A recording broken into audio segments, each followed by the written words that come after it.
It's the 9th and the 9th, 2025. The time is 22 minutes past 8. That means only one thing, that there are a gazillion F1 centric threads at which we need to pull. Gino, Benzi, TWM, Tom, a multitudinous threads. We'll talk about chaos over at Scuderia Ferrari, and this has been brewing. Even a blind man can see that there was going to be friction between Charles Leclerc and Sir Lewis and the broader Scuderia Ferrari team. That their red car with the yellow badge and the black prancing horse atop. We'll talk about Toegate.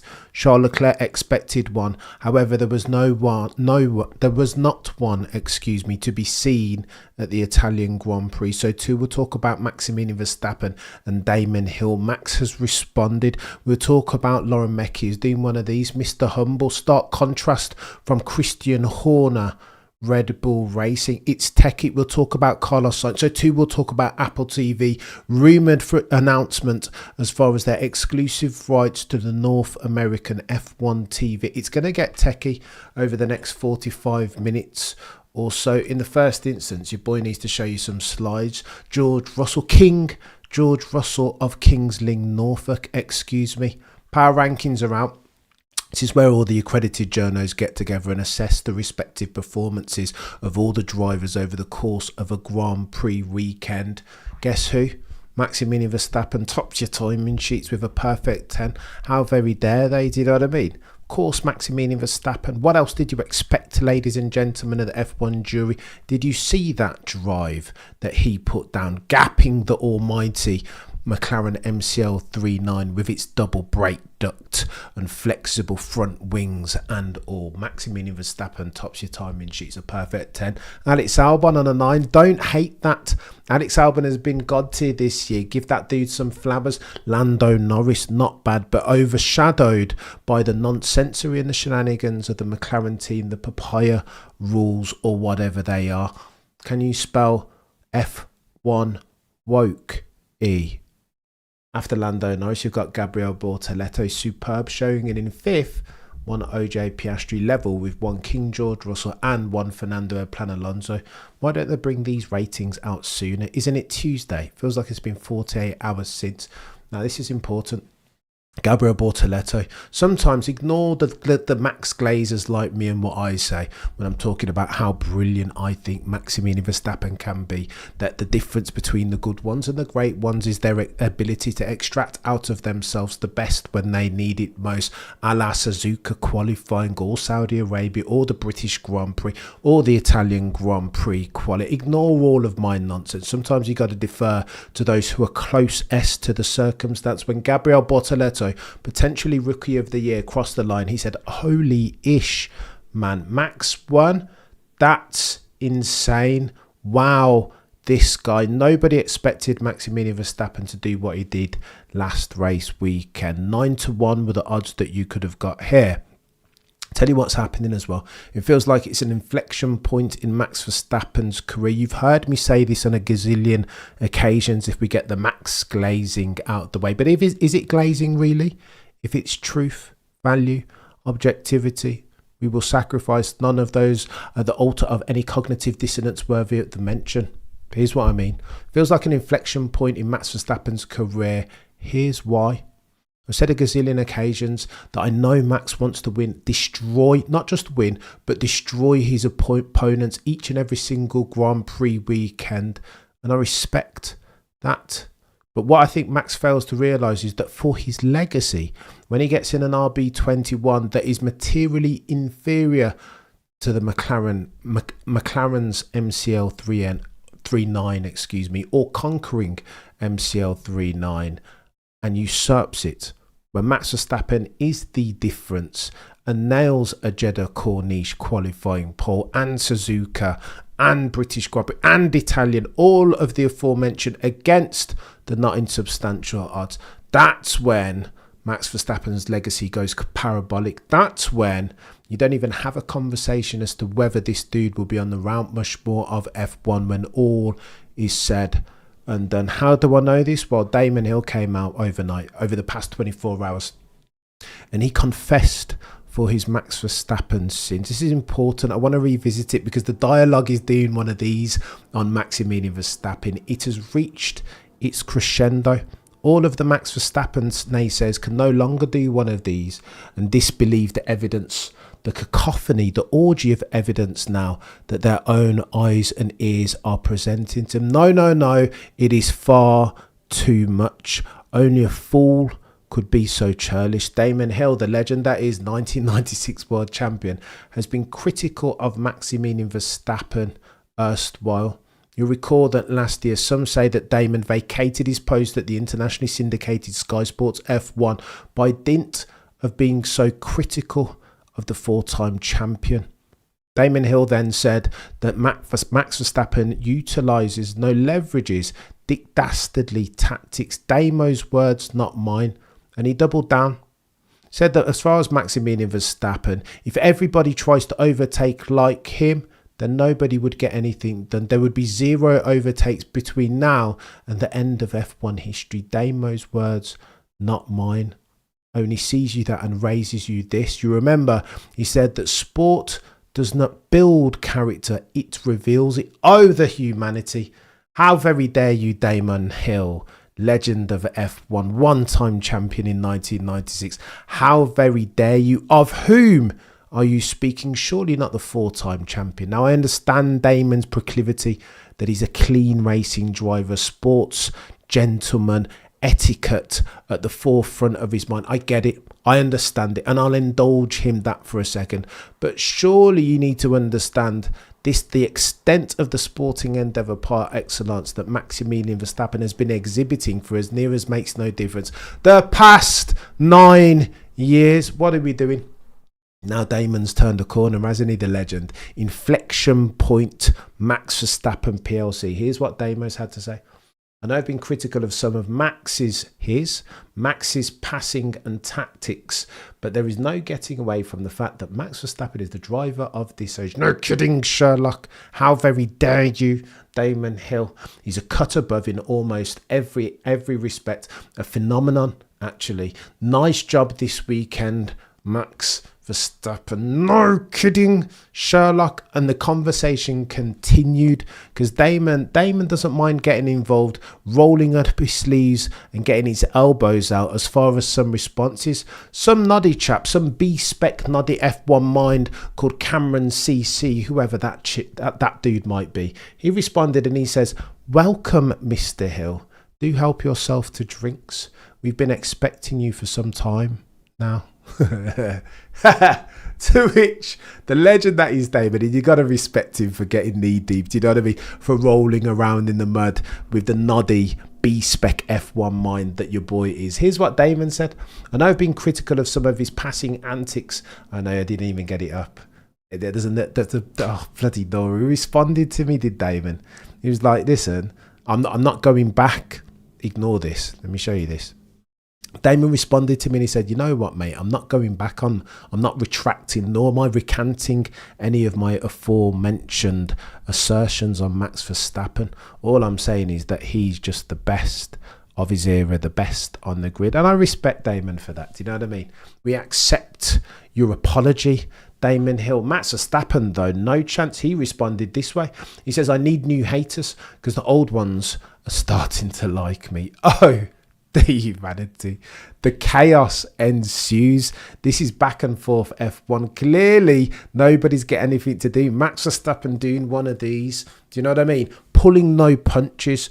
Maximilian Verstappen remembers. Now talk to Max and say he doesn't care about the accolades. He doesn't listen to all of the nonsense of the accredited F1 press and media. But Max Verstappen has the memory of an elephant. He does not forget. And that tweet, that response, subtle and veiled to the one that they call Damon Hill, tells you all that you need to know. Oh, and by the way, speaking about Maximilian Verstappen, word on the F1 curb is that the dude's going to compete in a GT4 race at none other than the Nordschleife this weekend. Lest we forget, Franz Hermann, the pseudonym of one four-time champion, Max Verstappen, went around there and set lap records on his very first lap. Why? And how? Well, as a function of all the time that he's putting around the sim. That's why That's how. Now we're going to get to see him for real this weekend, competing in a GT4 race at the Nordschleife. Oh, the humanity, Max. This dude loves to race, right? It's the only that's the only conclusion that we can take away from this Maximilian Verstappen fella, this 4-time champion of whom we speak. Everybody else on the grid will be doing whatever, do you know what I mean? Flying out to Cannes, Met Gala settings, enjoying their life, doing extracurricular activities. Max Verstappen won't be. Why? Because all he knows, all he wants to do is race. And I think that's worthy of mention. Refreshing as at the time of writing, the 9th of the 9th, 2025. Oh, and by the way, Lauren Mekies saw changeover at Red Bull Racing. Christian Horner Bull Racing, that's faded to black. You'll recall, give you a couple of examples. Jonathan Wheatley was never before the press and media. Christian Horner would conduct all the activities. So keen was he to court the spotlight, whore all of the attention. Now, however, Lauren Mekies, if you watch Ted's notebook, you'll see the Red Bull Racing photo, the celebratory one that they took. Lauren Mekies didn't even want to be there, let alone be front and centre, because he's humble. It sounds like some, and again, if rumour and speculation, word on the F1 curb is to be believed, it sounds like some employees at Oracle Red Bull Racing much prefer that approach. Christian Horner is now in the rear view. He's a thing of the distant past, and I think that's interesting. Compare and contrast the approach. Mr. Attention over here, again, always went into it like a bull, pun intended, in a china shop. That was Christian Horner's approach, and I personally liked it.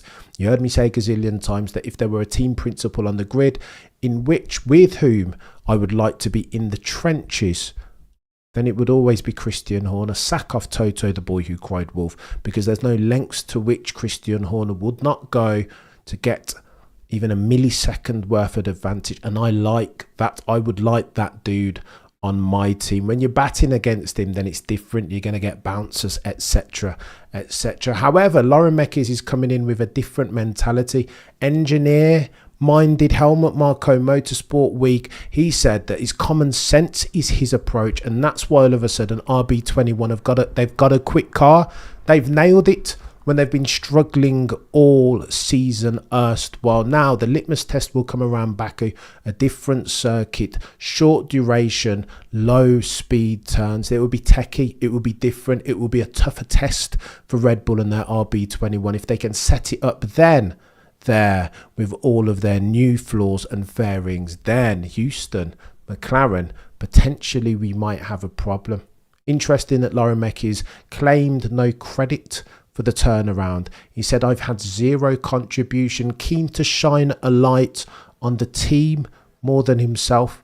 He spoke about Maximilian Verstappen, that we took additional input and feedback, that it was a common sense, driver-led approach. It was more extreme, but Max Verstappen told us what he wanted from the setup of the car and we instituted for it.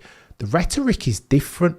I feel like something's happened to this Red Bull Racing team. Something is different. The difference, of course, has a name, and its name is Lauren Mekies. Stoicism, humility. Again, Jonathan Wheatley alluded to this, that he feels like the new principals on the grid, that's what they represent, that they're all about forwarding the F1 agenda more than their own. Interesting, eh? Really, really interesting. Oh, and by the way, the McLaren debacle, I mean, it's the gift that keeps giving, right? We're not going to have anything else to talk about this F1 season, are we? Lest McLaren keep on bloody dropping the F1 ball. Herzog, you're an absolute legend, mate. I appreciate you to the moon and back. Go on, then let's talk about Mattia, but not. In fact, we'll get to Ferrari shortly, I promise. I want to deal with McLaren first, though, because this thing is nonsense. Can you spell F1 woke? Why are they doing this, chat? This makes no sense, and the context is, of course, this. Lando Norris came over the radio in the dying embers of the Italian Grand Prix and said, you know what, pit the other car first. And by other car, he was referring to his teammate, Oscar Jack Piastri. Pit him first. They pit him first, and with a view to ward off whoever was behind him, Charles Leclerc, if I recall correctly. Then Lando Norris said, you know what, I'm coming into the pits now. And when he came in, instead of the 1.9 second pit stop that OJP got, Lando Norris was 5.9 seconds. Mistake, error of the unforced variety, because the bloody Jackman dropped the ball, flopped the case, didn't make sure that the nuts were on the flipping car. Schoolboy settings. Lando Norris comes out the pits, and then all of a sudden we have ourselves a problem. Houston, the papaya rules have failed yet again. Lando Norris, having been in second to Max Verstappen, as near as makes no difference all race long, is now in third due to unforeseen circumstance. But chat, this is the problem. McLaren invert with a view to mean revert, to fix for their error in the pits. But the problem is this, chat. This is Formula One, right? There is always an X factor. There are always variables for which one cannot account. Unforeseen circumstances. Don't believe me? 1989 Suzuka, Sever Balestre, or whatever his name is, getting involved, disqualifying Ayrton Senna. This happens. Abu Dhabi 21. Mention no names. Lest we forget. Michael Massey settings, Jonathan Wheatley getting in his face and influencing a decision. Instrumental was that decision, and Jonathan Wheatley and Christian Horner's brinksmanship, therefore injustice, some may say, are still saying 1994 Damon Hill. Ish happens. Michael Schumacher, then Damon Hill again tries to go up the inside at Adelaide, and Michael Schumacher sees him and closes him off, cynically gets away with it. This, ladies and gentlemen of the F1 jury, is motorsport, a sporting endeavour in which there are certain X factors for which you cannot legislate. How far are we going to go back, McLaren?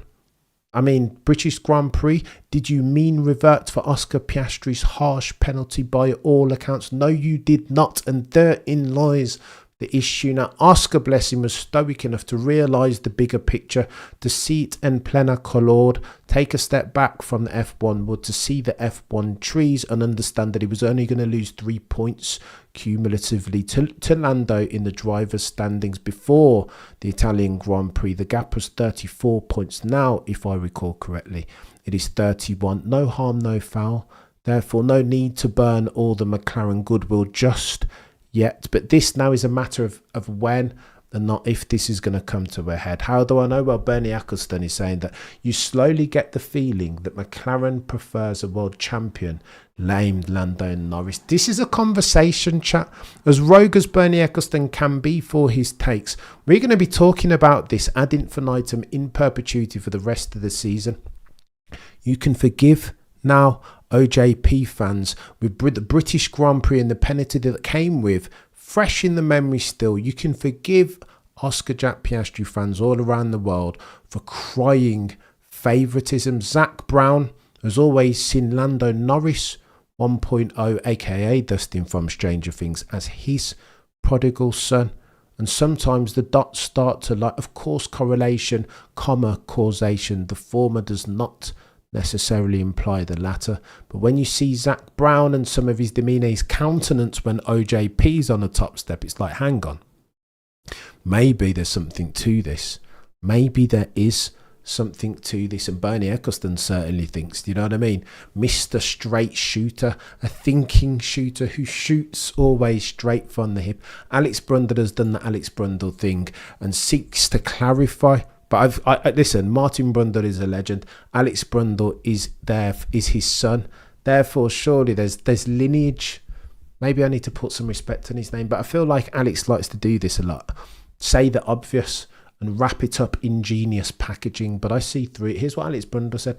Clarifying a misunderstanding on the Piastri-Norris switch : McLaren has a pre-agreed situational set of racing rules covering various happenings. It would be nowhere near as basic as one parity rule. Yesterday's switch creates no precedent other than the same scenario occurring again. Anything else will be covered by a different rule agreement. Yeah, well, no kidding, Sherlock. Anything else like Oscar Piastri's harsh penalty at the British Grand Prix and Lando Norris's DNF at the race previous to the Italian Grand Prix at Zandvoort. What are we doing here?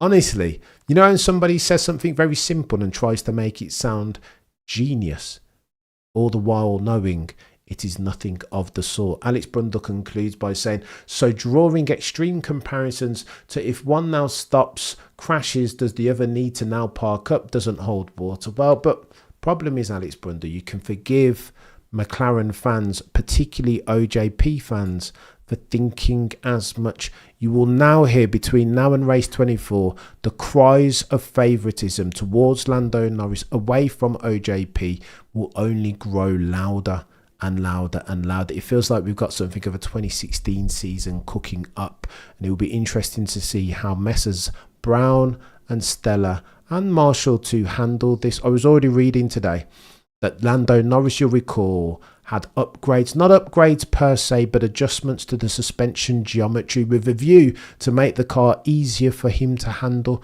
to dial out some of the understeery nature that so characterised the MCL 3.9 season to date, to make the steerbacks, the feedback through the steering wheel more material, more substantive, to make it easier for Lando to drive. Hang on. Something's going on here, chat. I don't trust it. I don't trust it. And nor does Maximilian Verstappen, because you saw him laughing when he saw them switch behind him. 1 minute it was Oscar, and then the next second it was Lando Norris. Stayed inverted, to which Maximilian Verstappen responded in the car by laughing. What, they did that because of a slow pit stop? What are we doing here? This is F1 snowflakery. This is nonsense. Surely we're meant to be chariots of fire, meant to be created in their image, Ayrton Senna, Michael Schumacher, Alain Prost, etc. And this is how you behave. Don't even bother asking me that, Max Verstappen's saying. Because why? Because he confirms to the Dutch press that I wouldn't have done it. There's no way.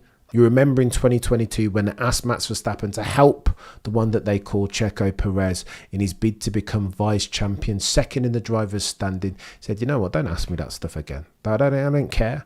I don't care for the Ferrari. This could be Austria 2002 all over again with Michael Schumacher and Rubens Barrichello. The PR backlash could come, but bring it on, because Maximilian Verstappen cares not. Some will hate that, some will love him for it. I would contend it's a breath of fresh air. Oh, and by the way, there's a couple of other bits and bobs. 389 of you in the chat. You guys are legends, one and all. TWM, just when we thought things are turning around at Ferrari, mate, let's get into the Ferrari stuff, because it's chaos. Lazy says, Oscar did almost crash into Leclerc on the open lap. It was very close. One McLaren driver needs a car modified, some team orders, and much, much more to make up for his first DNF facility. It's chaos, isn't it? It looks bad. I'm going to be honest. It looks bad. Now, maybe it's a nothing burger. Maybe I'm connecting causation dots that should not be connected.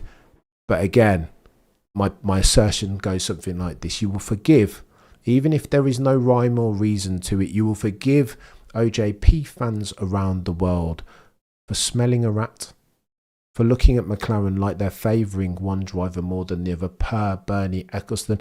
Let me tell you about Ferrari, because it's getting easy, G. You're a legend. Mortha, I really like Oscar and Lando, and Hammies and Matt. I like the both of them, Mortha. I'm not going to lie. I prefer Oscar. I don't hate Lando. But there is something about, or at least there was something about him at the Italian Grand Prix that made me, I was allergic. Smarmy is probably the right word. Over here, I'm rooting for Lando only to keep the championship honest, to keep Oscar Piastri honest, to hold his feet to the F1 competitive flame. But that aside, I'm OJP all the way. I think he's been the better driver season to date, but I digress. Let me tell you about Ferrari over the next 15 minutes. Go on then. Buckle up, chap, because this is going to get techier than techie things. The context is this. Lewis Hamilton came into Scuderia Ferrari as a 7-time champion. You remember, chat, the most engaged with F1 Instagram post of all time ever in history. Lewis Hamilton standing in front of the fabled Ferrari F40, touching the yellow badge with the black prancing horse atop, in front of Enzo Ferrari's old house, with the 7 open windows and the 1 closed entrance door. You understand what that means. You get the pathetic fallacy and understand the deeper meaning. They're saying that Ferrari are going to be the ones to unlock that 8th door, that 8th driver championship for Sir Lewis, the first for his first in even for Scuderia Ferrari. You got all that, and we all said, oh my gosh, this is blockbuster. Sir Lewis Hamilton isn't a businessman, he's a business man, an entity. Lewis Hamilton PLC, it's techier than techie things, and we all did one of these and started drinking the Kool-Aid. Maybe Sir Lewis, notwithstanding material underperformance over the past 36 months, maybe Sir Lewis is back. Maybe he will go on to win the 8th. Maybe he'll do what Jean Alesi couldn't do, what Alain Prost couldn't do, what Fernando Alonso more recently couldn't do, and what Sebastian Vettel couldn't manage to do. That is, make Scuderia Ferrari great again. Make them a race-winning and championship-winning team. We all bought into it, me more than anybody else, erasing, just like Men in Black, that little red thingy, the material underperformance as versus King George over the past 3 years. Everybody forgot. Now all of a sudden reality hits at the altars of a couple different things. In the first instance, you have age. Father Time is undefeated, undisputed. You know, there's been very few F1 drivers in recent history to win races at Lewis's age or older. Alain Prost won one at the age of 39, but that was back in 1993. Mansell so too. There's only been a few F1 champions to have won at 40 years old or older in F1 history from memory, if memory serves. Jack Brabham in 66, Fangio 57, and Giuseppe Farina, in 1953. And they were all 1,000 gazillion years ago. Ergo, I say all that to say this. It was always going to be difficult. The slope up which Lewis Hamilton has to climb to get his 8th and his first for Ferrari is parabolic at this stage, perpendicular to ground zero, just that steep. That's the gradient that we're dealing with. It was always going to be hard, but there are now added wrinkles, and again, we can argue blame, we can talk about culpability. Here's what we know. There's a couple of different things. Frederick Vasseur said he was going to embark in the final year of this rule and reg set with a complete switch up of the SF25, lest we forget. Late on in 2024, did Scuderia Ferrari, the red car with a yellow badge and black prancing course atop, did they not have the quickest car? Were they not only 14 points adrift of McLaren in the Constructors' Championship? Therefore, why not kick on, continuously improve incremental games, not a brand new root and branch car? I didn't think that was in order. Pull rod at the front all of a sudden. Why? Bloody Io Komatsu didn't follow you into that nonsense with that Haas because you realised it was an exercise in futility, a noddy project at best. Now, here's what we know. A couple of things happened over the weekend. There was talk about a tow. You'll remember back in the day when it was Alonso and Massa, so too with Vettel. They used to do one of these, right? Ferrari were king. They want the victory at Monza, the Italian Grand Prix, so bad because of the tifosi and all of the pressure that comes with. They wanted it so bad that they were always willing to sacrifice one driver, the second driver. Who were they going to sacrifice this race weekend? Well, being that Lewis came into the Grand Prix weekend with a 5-place grid penalty, there was no way. It was impossible for him to put it on pole, even if he were the fastest qualifier. So there were talk going into the race weekend about Ferrari sacrificing Sir Lewis Hamilton's qualifying position at the altar of a Charles Leclerc, aka modern day Jean Alesi, a Charles Leclerc pole. Sir Lewis Hamilton in the presser responded. He said, you know what? I would be open to it.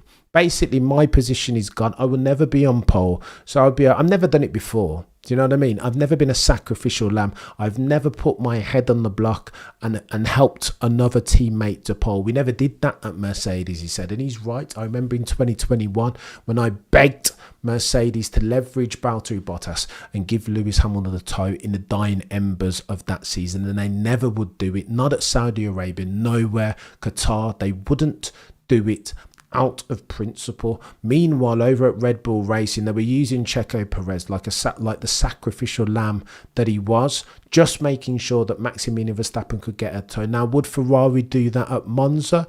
The chatter was that potentially, if past his prologue, but Frederick Vasseur didn't do it. To which Charles Leclerc said, I was a tad disappointed, I'm going to be honest. Charles Leclerc was like, I would have preferred the toe. Do you know what I mean? Maybe then I could have put it on pole and won a race at our home Grand Prix. Those were the stakes. These are Charles Leclerc's words, not mine. And I understand it, chat. If I'm racing, forget the fact that it's Sir Lewis and a 7-time champion, delusions of grandeur, etc. Put some respect on his name. If I'm racing with another person in my team who has a 5-place grid penalty, I'm going to assume that they will give me the toe. Make it so, Ferrari, lest you wish for me as Charles Leclerc to be disenchanted with the whole Scuderia Ferrari operation. Lest we forget, there is rumour that Charles Leclerc's team is already thinking about pushing the escape button in 2027. Why would Charles Leclerc give any more years of his prime, his career in F1 to that team who have proven themselves incapable of delivering a car and a circumstance and operational infrastructure robust enough to challenge for races and championships? Why? Charles Leclerc must be looking at this team like, what? On numpties, an SF25 that's nowhere near as quick as the MCL39, nor the Red Bull. This is what you're giving Charles Leclerc, the dude who some say is quickest point to point on the grid as at the time of writing, and you can't even give him a toe. Charles Leclerc must be seething. What's the point here? What are we doing? This is nonsense. Are we looking to just fritter away, give away advantage? For this makes no sense. Lewis Hamilton says, you know what, to that toe thing, I didn't want to do it to be. I would have done it, but I'm pleased they didn't make me do it. And then you come to find out that something else is going on. TWM, they told Charles, we were checking. Cameo and nailing the truth. It's chaos here. So you have no idea how deep the Scuderia Ferrari ineptitude rabbit hole goes. Here's what's going on now. Mattia Binotto is starting to steal people because Scuderia Ferrari, I've had enough. You will recall there was a rumour that some of the Scuderia Ferrari engineers were like, what are we doing? Keep Carlos Sainz. We've worked with him. We know him. He's our brother, Mr. Technical Feedback, the Carlos Sainz effect, whereby he joins a team and by the time that he leaves, they're infinitely better, more robust, better prepared, higher in the constructors than they were when Carlos Sainz arrived. That is the Carlos Sainz effect, that a rising Sainz tide floats all F1 team boats. It happened at Toro Rosso, so too at McLaren, so too at Scuderia Ferrari. Keep him then.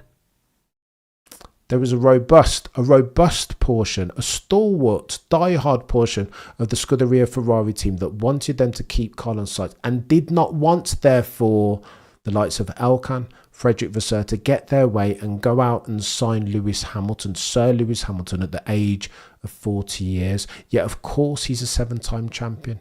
Of course, marketing behemoth. Of course, the symbiosis of brand Ferrari, the red car with Hamilton, is chaos arising. Rising Lewis Hamilton tide floats or F1 boats, of course. But if these engineers, as is rumoured, were only invested in performance, you understand their hesitance, their reticence. They're keen to keep Carlos Sainz and not sign Sir Lewis Hamilton. And then today you get this. The rumour is that Mattia Binotto, again, now of Sauber kickstake, soon to be Audi, has taken advantage of that. F1 Technical News on Twitter reports, and again, all F1 journals are created equally, but some are created more equal than others. It's important that I state that as a caveat at the outset. They state that Wolf Zimmermann, project leader for Ferrari's 2026 power unit, will depart the team once the development has been completed. He, alongside engineer Lars Schmidt, is rumoured to be moving to Audi. So these aren't any old. These are not small people. These are big people. These are key people. People who you wouldn't want to lose, and they are leaving. Why are they leaving now, chat? I don't think everything's good at the good ship Ferrari. I do not think things are well. And then you get this, chat, as you round third base, because this is important. Again, I get this from the legend, my old mate, friend of the channel, Tactical Rab, who's happened upon this gem. I'm gonna read this out. Again, remember, all F1 journals are created equally, but some are created more equal than others. I think Tacticals happened upon something that's genius. OG Zilla, stay tuned. Why would Max go there? It's Ferrari, you're joking me, eh? Unless they've got the quickest car by miles, he'll never go there. Go on, let me read this out. Again, this is courtesy of a Twitter handle, @1 Kumaran Senthil. I'll put it, for those of you in the Discord, I'll drop it in there because this is key.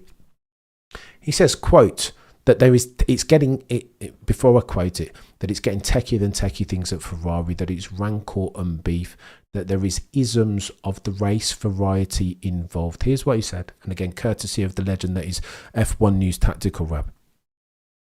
Ferrari already have the screenshots from my thread post, and it's out of the FI's jurisdiction. It's an internal matter between Lewis and Ferrari. I never deleted the post, which usually tells everybody I'm confident. It is the truth from my source. Here's what he said. Proof is already out there. NDAs have already been signed. A big F1 account will shed light on the beef between Sir Lewis and Ferrari engineers. Accusations of ism of the race variety. Get it? He continues. A big F1 account will shed light on this matter in due course. I never lied about it, as it is a very serious matter that needed said employees of Ferrari to be immediately fired from their roles at Ferrari after the summer break. So this is the insinuation, is this. Something happened at Scuderia Ferrari. Something happened between the engineers and Lewis. And again, this aligns. Listen, I state for the avoidance of doubt that correlation and causation don't always align. The former does not necessarily imply the latter. However, in this instance, recall, we already know that some Ferrari engineers, a minority, weren't too happy with the appointment of Sir Lewis, that they were keen to keep Carlos Sainz. We know that there has been issues, multitudinous foibles as far as the car. We know that the communication between Lewis and Charles and their engineers, their race engineers respectively, has not been perfect. Take a tea break, chaps, while you decide. Allow me to burn all of my fresh tyres in the dirty air of Charles Leclerc. Copy, it's fine, whatever. Give me more information. Give me less information. Is it too hot? It's too they just can't get it right. All is not well at Scuderia Ferrari. Now, if they were winning races, all of the multitudinous foibles about which we've just spoken would fade to black, but they are not. They are losing, chat, and have been all season. The project that is Sir Lewis Hamilton has not been projecting. Lewis Hamilton is nowhere. Plus 40 adrift of Charles Leclerc, if I recall correctly. And we're only just, 16 races in the books. Knew this was coming as soon as Hamilton underput 100%. Patrick, oh, the humanity, indeed, Easy G. Lol, space. I enjoyed the break from politics, Lewis. Lewis blames everyone but himself. Hertz says, oh, the humanity. Joanna, we know he's not winning this year, but it would. Go on, let me tell you one more thing. It's really, really important. Lewis knows what good looks like. Whatever you want to say about Lewis, you can love or loathe him, right? But he knows what good looks and smells like. A 7-time champion. Mercedes showed him that. You will recall, I will never forget this, at the Canadian Grand Prix, around which Sir Lewis, I want to say, is the winningest Grand Prix driver in F1 history. He knows how to set up a car for the Canadian Grand Prix, the circuit de Gilles Villeneuve, because he wins every time he gets there. Canada is his track. He won his first Grand Prix around there in 2007. When Lewis sat in the press conference over the course of the race weekend this year, he said that he looked at Scuderia Ferrari in the way they were setting up the car, and he said the way that they work, quote, does not make sense. That for me encapsulates everything that Sir Lewis Hamilton is dealing with. It summarises the problems with Scuderia Ferrari and why they're not set up to win. Oh, on the contrary, mon ami, Scuderia Ferrari, as they stand as at the time of writing, the 9th of the 9th, 2025, 1 minute past 9, are set up to fail. And Lewis Hamilton, being a 7-time champion, winning 8 constructors with Mercedes, will not tolerate that. Ladies and gentlemen, it's going to get techier than techie things over at the red team with the yellow badge and the black prancing horse atop. What are we doing here?